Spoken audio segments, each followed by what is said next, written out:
I want you to look in Job chapter 1, verses 1 to 3. There was a man in the land of Uz, whose name was Job. And that man was blameless and upright, and one who feared God and shunned evil. And 7 sons and 3 daughters were born to him. Also his possessions were 7,000 sheep, 3,000 camels, 500 yoke of oxen, 500 female donkeys, and a very large household, so that this man was the greatest of all the people of the East. We know Job was honest inside and out, a man of his word, who was totally devoted to God and hated evil with a passion. He was also very wealthy. Now we look in Job chapter 1, verses 6 to 12. Now there was a day when the sons of God came to present themselves before the Lord, and Satan also came among them. And the Lord said to Satan, "From where do you come?" So Satan answered the Lord and said, "From going to and fro on the earth, and from walking back and forth on it." Okay, then the Lord said to Satan, "Have you considered my servant Job, that there is none like him on the earth, a blameless and upright man, who fears God and shuns evil?" Meaning, God acknowledges that there's none quite like Job, who is honest and true to his word, totally devoted to God and hating evil. Okay, the Lord acknowledged this to Satan. Look in Job chapter 1, verse 10. "Have you not made a hedge around him and his household and all that he has on every side? You have blessed the work of his hands, and his possessions have increased in the land."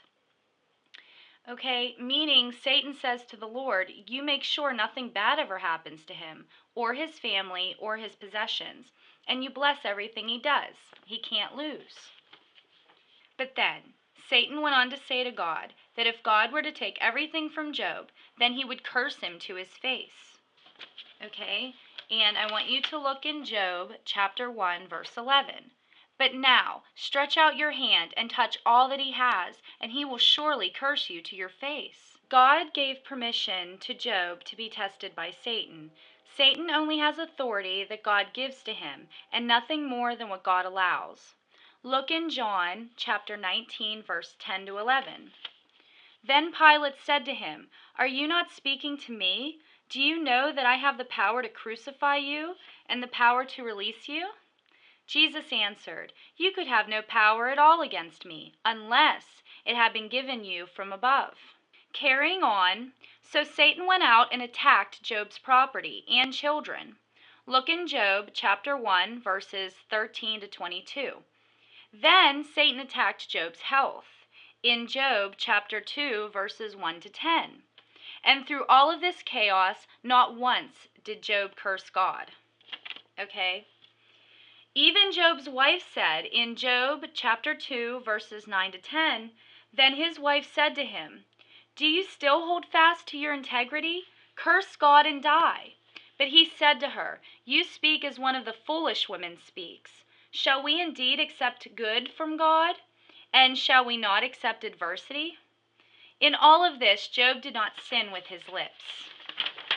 All right? Job's 3 friends heard of all of this adversity that had come upon Job. Each one came from his own place. Eliphaz the Temanite, Bildad the Shuhite, and Zophar the Naamathite. For they had made an appointment together to come and mourn with him and to comfort him. And when they raised their eyes from afar and did not recognize him, they lifted their voices and wept. And each one tore his robe and sprinkled dust on his head toward heaven. Okay, so they noticed that Job was suffering greatly from all that Satan had done to him. Job was then comforted by his friends, as it says in Matthew chapter 5, verse 4. "Blessed are those who mourn, for they shall be comforted." And this went on for 7 days and 7 nights. So his friends urge him to repent of his sins. Look in Job chapters 4, 8, and 11. Okay, and read up on his friends. Job defends himself with each one and maintains his trust and faith in God. Job felt everyone was against him, and he could not understand why the wicked prosper. Job's friends did not believe his claims. So finally his friends give up. Okay? And I want you to look in Job chapters 32 to 38. All right? And it talks about this man named Elihu who overheard their conversations. Okay? That they were having, that Job's friends were speaking with him about.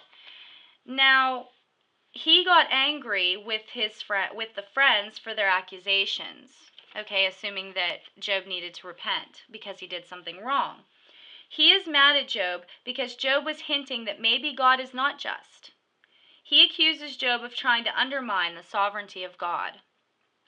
All right, so Job realized this, all right, and Job finally confesses and he repents to the Lord. Look in Job chapter 42, verses 1 to 6. Then Job answered the Lord and said, I know that you can do everything, and that no purpose of yours can be withheld from you. You asked, who is this who hides counsel without knowledge? Therefore I have uttered what I did not understand, things too wonderful for me, which I did not know. Listen, please, and let me speak. You said, I will question you, and you shall answer me. I have heard of you by the hearing of the ear, but now my eyes sees you. Therefore I abhor myself, and repent in dust and ashes.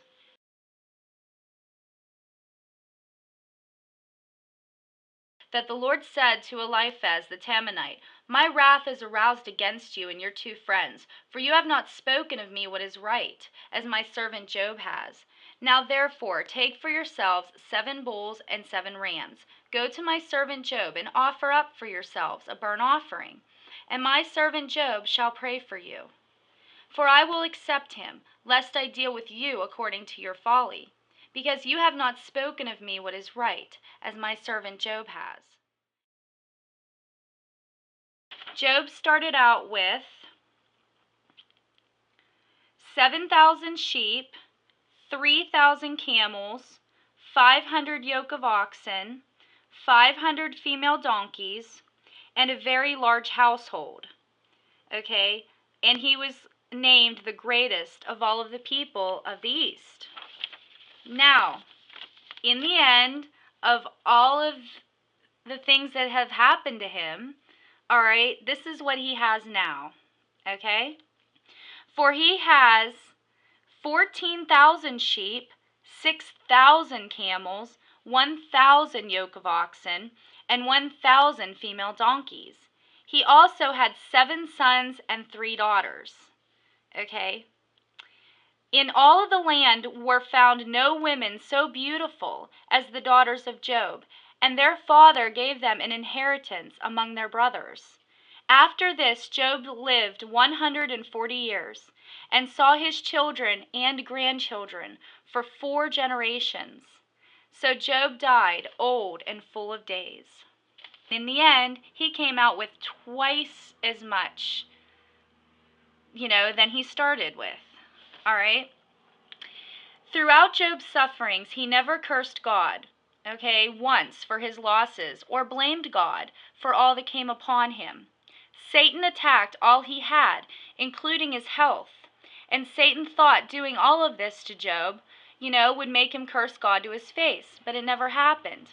Job was upright through it all, even when his friends assumed that Job was being punished by God for his sins, when in reality, his trust in God was being tested, and Job overcame, and therefore, God added to him more than he ever had, and blessed him abundantly for his faith and trust among the worst circumstances. Trust in the Lord and turn to him when all goes downhill, and he will restore your life and bless you more than you had to begin with. Okay? God is always in control. Okay?